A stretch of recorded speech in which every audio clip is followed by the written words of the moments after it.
I moved to Tampa shortly after she died. I can see that. Well, don't sugarcoat it, will ya? I'm sorry. It's not what I was expecting. Your mother loved this place. It was always so full of spirit, much as she was. Yeah, single mom, out in the sticks. She doted on me, you know? I know. She never said how poor we were. I just assumed we were the same as all the other folk around here.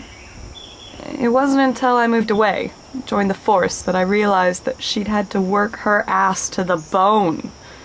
And she did that just for me. Look at that old swing, Mr. Gray. The only toy I ever had.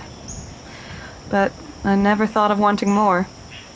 I could sit out here in the garden, watching the world go by, and I thought I was a princess. Oh, God, I love my mom so much. That's why I couldn't live here after she died. So you just boarded it up and left it? I didn't know what to do with it. Sell up? I tried, but pulled out. I thought about burning it down for a time. Now that I can believe. But I couldn't. Insurance not good enough? Not that. I just couldn't. I tried. I really did.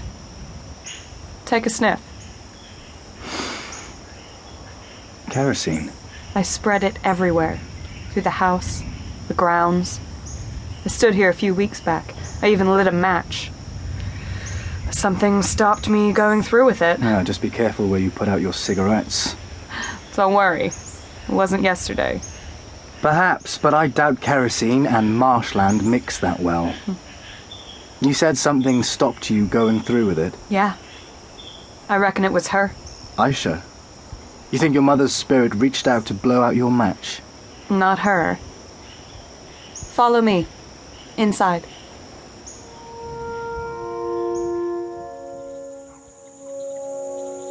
Kayla led me onto the porch and into the house I hadn't entered for 20 years. The place was laid out just as I remembered. The small lower rooms, the stairs at the centre of the house, kitchen and bathroom out the back. But there were two major additions to the decor that had not been there before. The first were the bloodstains. The walls and floors were covered in cast-off, sprayed in every conceivable direction.